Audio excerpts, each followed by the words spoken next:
Listen very carefully.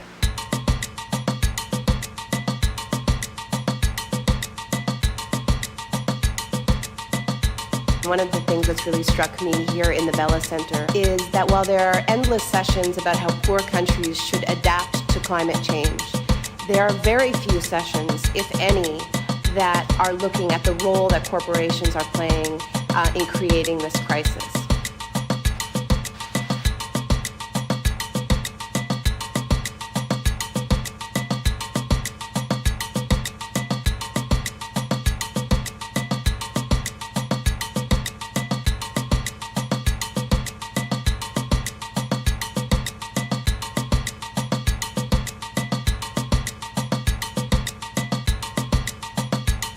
When you think of Copenhagen, one of the main local resources is bicycles. It's a very low impact piece of technology.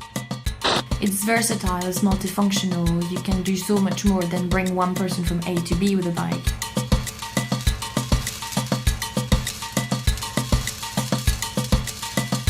The aim of the bike block is to use old and discarded bicycles and recycle them into tools of civil disobedience.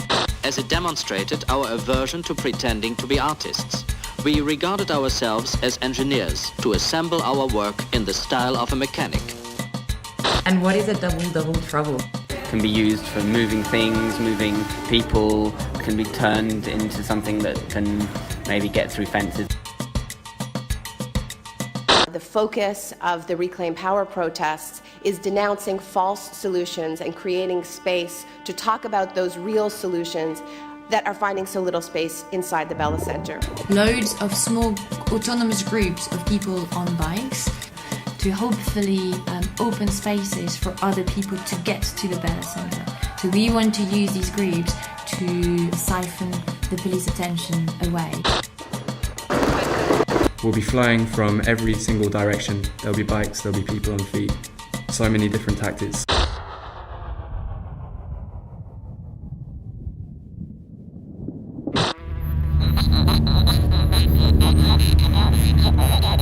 So this is one 30-watt loudspeaker, and this is one 30-watt stronger loudspeaker. So the question is to have 7 total, and have to buy more MP3 players or gather together more MP3 players and more cables, or to make this stereo and just stack this one behind facing the other direction. We need at least 5 people to pilot the bikes.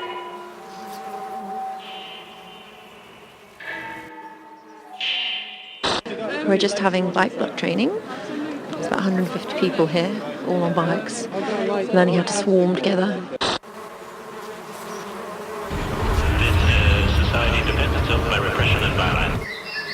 And from 2 blocks away, blast noise from behind the police lines, just without doing anything aggressive, just stopping, playing so they can hear us from a distance and know there's other people out there fucking shit up.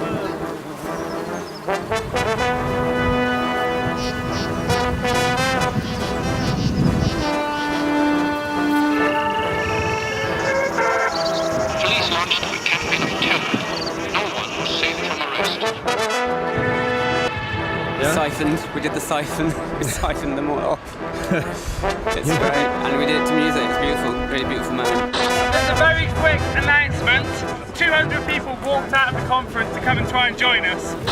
We want the rich, industrialized countries to pay their climate debt.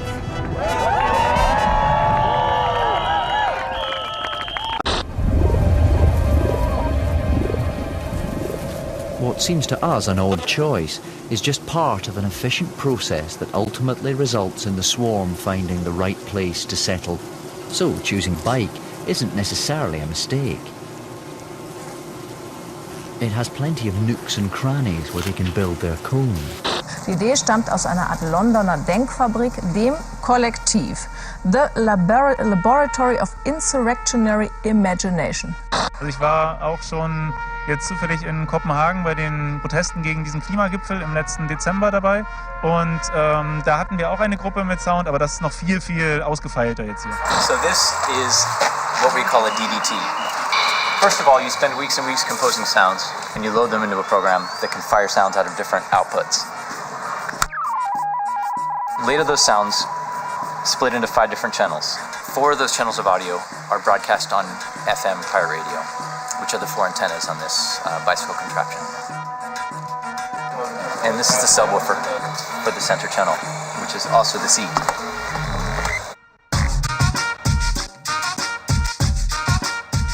The whole idea is to control a giant distributed sound orchestra between 20 and 100 bicycles with loudspeakers mounted on them, all of them divided into 4 different transmission receiver groups. So they have a frequency and they have an animal that they're associated with. We've got the bees, which is similar to the birds. Fish. And ants.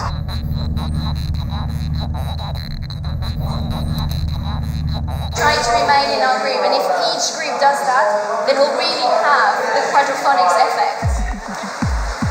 So we have a few other signals, cues. We protect it non-violently, just with our bodies and our bikes, but we do it like this. So it's a high but backward. Okay. This tells the swarm one thing. It's time to leave.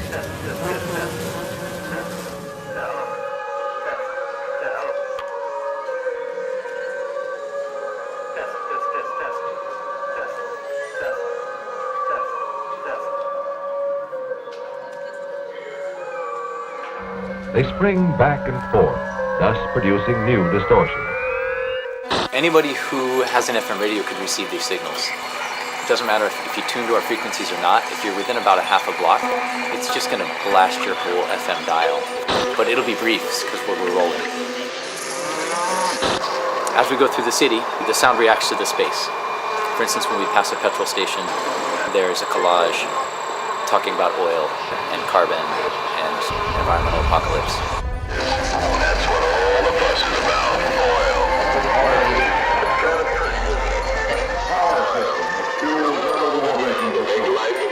The people who don't have FM receivers, who are part of this giant mass of bicycles, are what you might consider the audience. But they're really not even an audience because they're in motion too. And wherever they put themselves, one of the sound speakers can't be. So in fact, they're changing the sound of the composition by occupying space. It's time to leave. Attention, please. Don't panic, everyone. Young punks. Blasting horrible music. Creating a public nuisance.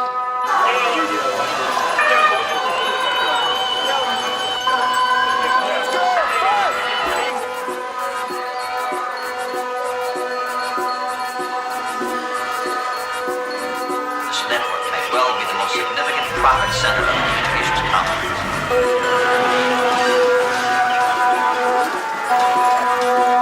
Based upon the projected rate of return on investment, the communications complex may well become the towering and most profitable center.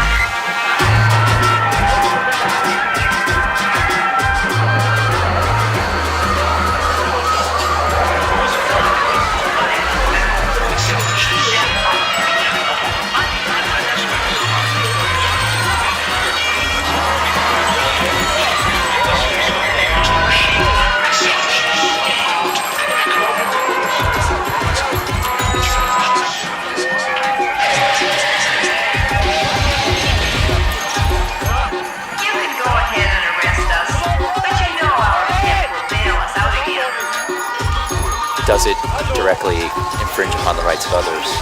No. And we're stomping on some FM frequencies really briefly, but we're being constantly stomped on by FM frequencies with awful shit and advertising every day of the year. I'd like to thank the Hamburg police for the lighting for the show. Some very nice blue lights. Notice the Hamburg police have given us the lighting. In my opinion, jamming all the radio frequencies permanently would probably be a net gain. Despite their tiny size, they have the power to close down airports, traffic control systems and server networks. Their destructive influence continues to grow.